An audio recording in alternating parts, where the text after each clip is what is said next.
This is Rostra, the St. Theodore Guerin Junior Classical League podcast, where we bring the lessons of classical study into the light for the benefit of all.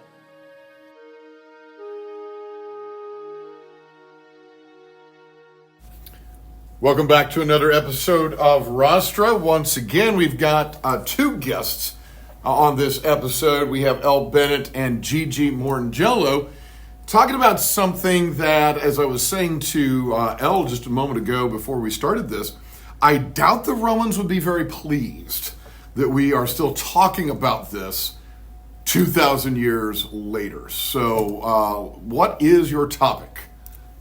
Our topic is the Battle of the Teutoberg Forest. The Battle of the Teutoberg Forest. And when you think about battles, you think about Romans, you're going, oh, well, Romans must have won, right? Romans win everything. Not in this case. So start talking to us, the kind of the who, what, where, when, what is this battle? So it was between, it was between 9 and 11 AD, and it was during the Roman Empire, and it was between the Roman Empire and the Germanic tribes. So early part of the Roman Empire, as you said, very early years in the AD part of the timeline. Rome fighting in Germania, or Germany, the Germanic tribes, as you say. Needless to say, Teutoberg Forest, we're talking about a wooded area there. But why is this battle so, well, I'll say infamous? Why is it so infamous? Why is it remembered today? Because one of Rome's famous generals betrayed them and lured them into the Teutoberg Forest for a trap, so then the Germanic tribes could attack Rome. So there was a little bit of betrayal from within. So who was that? Tell us a little bit more about that and why. It was Artemis, and he did this because he always wanted to lead his own tribe, and he wasn't originally from Rome because he's a German, but he earned Roman citizenship because of how great he knew Roman tactics when fighting. Key thing here, right? So Arminius, he German by birth, German by his own heritage, yet Roman, and yet at the same time never lost that allegiance to his own tribe. So you're right. So becomes very aware of Roman tactics, how Romans fight, and this sort of thing. So you say he lured them. Get into talking a little bit about the battle itself. What went down that brought really such defeat for the Romans? So there's growing tension already between the Germanic tribes and the Roman Empire because Rome wanted to expand its conquer over the Rhine and tax the new territories, and the German tribes did not want that. So the German tribes prevented Rome from conquering. And we'll pause right there just because we've got the typical bell that sometimes happens during a school day. So yeah, so keep going. You talk about Roman expansion and taxation. Obviously, Germans not wanting that. And then, so the Romans had a major loss of 30,000. So let's pause on that for just a moment. It's one of the things about the Roman Empire. Obviously, there was a lot of spread of culture. There was a lot of spread of good through the Roman Empire. But then at the same time, that spread meant you'd taken over somebody else's land.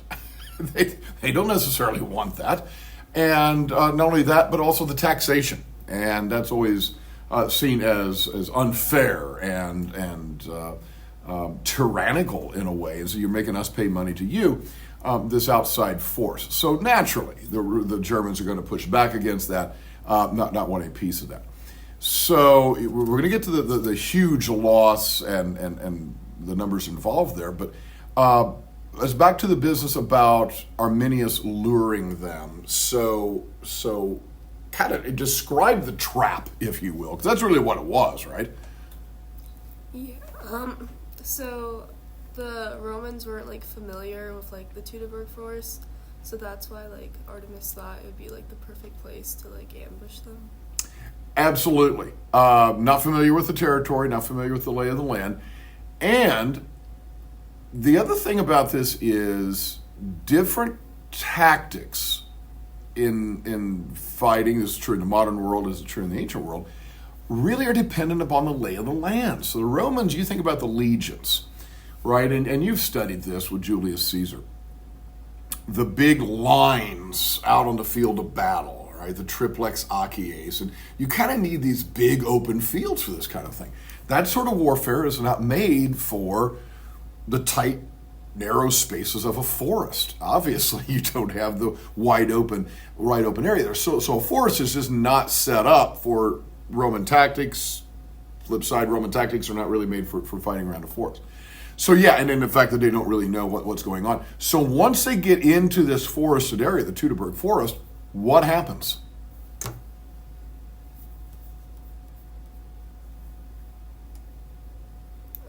So what basically happens is that like Artemis like told them to like come over to the forest, and the Romans were like, okay.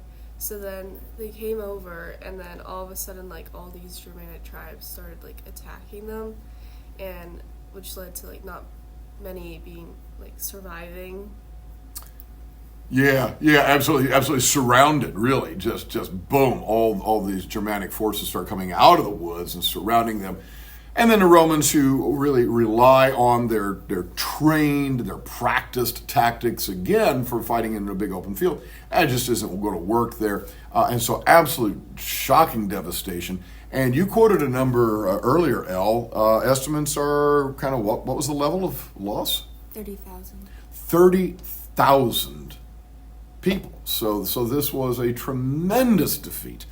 And one that was a huge embarrassment to Rome. So let me ask you this, a couple questions. First of all, why were you two interested in this topic? Why a military defeat? We picked this topic because we thought it would be like interesting to learn about the war that kind of showed that Rome wasn't like invincible and that it could be like defeated and that it was possible. I think it's always worth bringing up, and we've talked about this in our own classes, but it's easy to look at the big red shields and the red crests on the helmets and the swords and the Lorica segmentata or the Lorica hamata armor, and it's almost like looking at comic book superheroes, all right? And it's easy to forget, nope, these are real people.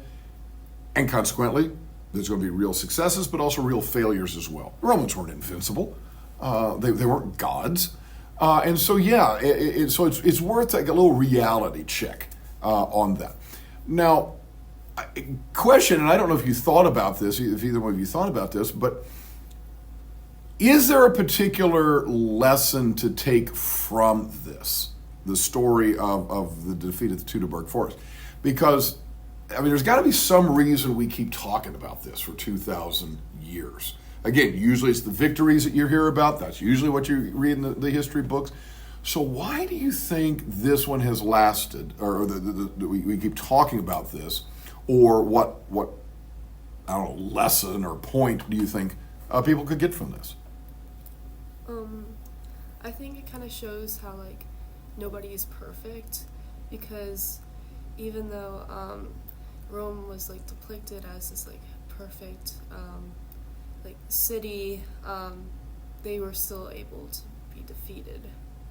Yeah, no, I think that's exactly right. I think it provides that, again, as you were saying, that sort of a counter perspective to what we sometimes think about Rome. I think it's important for that reason, and then obviously the recognition that betrayal from within is always going to bring about the greatest defeat because there's not a lot you can do about that. So absolutely fantastic, folks. I got to say, I think this is a topic that, while I say a lot of people we talk about it in history, I think that a lot of people broadly may not know this topic. And so I think this is going to be a particularly interesting episode. So thanks very much. Hope to see you guys again.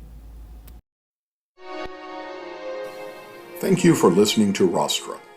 You may check out all our episodes on Spotify and follow us on social media at GuerinJCL. That's at GuerinJCL.